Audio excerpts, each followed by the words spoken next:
Nick, last week you did some different things offensively, trying to get the football into your playmakers' hands and kind of spread out the defense a little bit. Talk about going into the game with that game plan.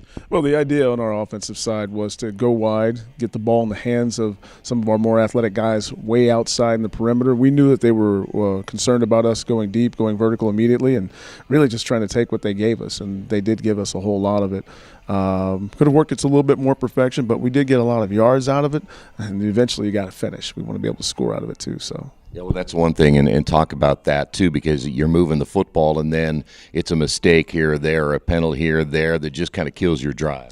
Yeah, those things are drive killers, and we talk to our guys about that a lot. Sometimes it's like talking to a wall, it may seem, but it is emphasized, and they are drive killers. Those mistakes are daggers in the heart of what we're trying to do, and these are hiccups that you get when you have a young team. I don't think our kids are not intellectual. I don't think that they're not trying. They're great kids. They're working hard. Mistakes do happen. We just got to coach against them and ensure that we're more consistent. The quarterback standpoint, you also rotated quarterbacks in and out, looking for maybe who was going to take that lead at that point. Was that something designed that you were going to do before you went into the game? Yeah, absolutely. As we spoke last week, it's still a competition.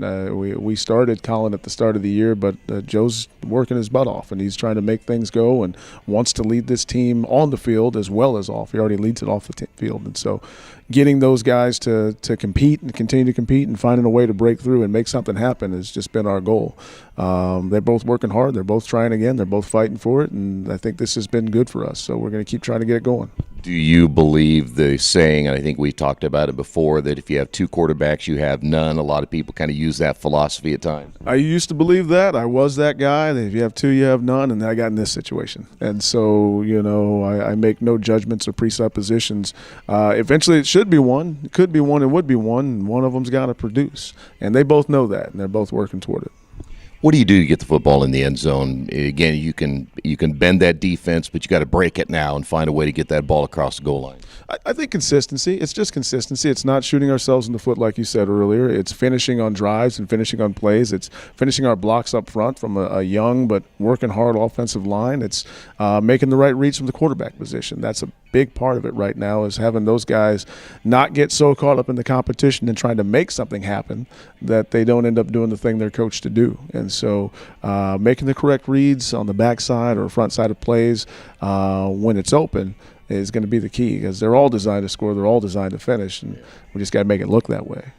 Defensively, you frustrated them early in the ball game. In fact, it looked like at times they really just didn't have the rhythm they were looking for, and guys like Kobe Walker and such are coming in there making their life miserable early in the ball game. Talk about your defense and some of the good things they did. Yeah, we just tried a couple of new things, got after them in different ways than we had before. Those guys are starting to speed up and catch on to what they're doing in terms of their direct assignments and leverage to the ball, and Coach Lee had a great game plan. We utilized it to great effect for at least 3 quarters, and maybe the guys ran out of gas or whatever, I don't know, but I felt like they fought hard. And special teams wise and offensively, we put them in bad positions and they responded most of the time. There's only 1 or 2 times that didn't go in our favor, and I'm really proud of the effort of those kids and that coaching staff. They're coming along great and they're working hard. And as you know, and everyone else knows, not a lot of guys on that side of the ball, on either side of the ball, but those guys played their tailbones off, and I couldn't ask for a whole lot more. But again, kind of like our offense, it's finishing. We let them go on too many 3rd downs, too many 4th downs, and so we've got them caged in. We've got the money downs. We've got to make hay,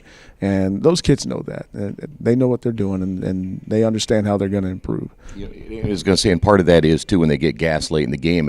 Part of it is your offense. If they have sustained drives, gives those guys on the defensive side of the football a chance to rest a little bit more. Sure, I think we had the ball most of the 2nd quarter, and that contributed well to those guys playing better. When they're fast and furious and reacting, they do some good things. And we've got some guys there that can help. As you said, Kobe Walker and Harrison Rice. I think Isaac Olmeda is a really great player, and so we're getting a lot out of those kids, and we just hope to get a lot more. All right, Coach, this week another different animal. Boy, look at some of the numbers, and I don't need to tell you, when you look at Mount St. Joe and their 2 wins, I mean, we're talking about 600 yards of total offense. Even in the one loss, it was probably 400 yards of total offense. You're going to be up against a juggernaut offensively this week. Yeah, they're fantastic. It's a great team, well coached. Coach Hopperton's done a great job of recruiting, implementing a good scheme. I mean, they just take off out the gate, and we've got to find a way to offset their immediate speed, kind of disrupt their rhythm and their attack philosophy as best we can. They're big and physical up front. Chayton Tomlin's one of the better quarterbacks you'll ever see, particularly in this league. A.J. Glines makes great plays for them, and they find a way to get the ball to their playmakers. And notwithstanding, all those yards and numbers represent that. But football's football, right? And we've got to play the game for a reason, and we're excited for this opportunity. We tend to play up to great opponents, and I want our guys to do that, and I'm expecting that. I expect to see great effort. I expect to see great enthusiasm. I expect for us to frustrate them and frustrate them early, and to keep playing with them should things not go in our favor and look the other way too soon. So it should be a good game and a good opportunity for us, and I think we've got a good scheme, and I'm prepared. When you speak of their offense and when you look at the passing, I think maybe the thing that stuck out the most to me was his completion percentage, about almost 70%. That's incredible. If you watch the film, he's super accurate. He's super accurate, puts the ball in the right space, and if guys are allowed to run free or get open, they'll catch it in the right space. And so we're hoping to offset that and disrupt that with the things that we're doing and challenge them in a way that maybe they haven't been challenged before with some of our aspect of our scheme. And so I'm excited to see how it's going to turn out. Now, they don't run the ball. Well, maybe they haven't had to run the football, but when they need to, it looks like they can. Yeah, they absolutely can, and they need to. They've got all the weapons that any offensive coordinator would want. They've got tremendous ball carriers. They've got a good blocking line. The quarterback can run too, and so they're skilled enough. They obviously haven't had to. It's working in their spread and what they want to do, but we've got some contingencies for their run game as well. Coach, before I let you go, the other thing about a homecoming week is there are distractions. I don't know if there's as much of it in the collegiate ranks as there is in a high school situation where you have the parades and everything, but do you have distractions this week where you got to keep the guys a little more focused? I will say this, being at a prestigious liberal arts institution, you've got distractions all around, whether it's academic, whether it's sociality, whether it's homecoming festivities or alumni engagements, something as simple as us trying to get donations for Samaritan's Feet. It's going to create some type of distractions. But we're trying to hone our guys in. We've tried a different practice schedule that will allow for us to be more focused and utilize the afternoon for academics and those distractions.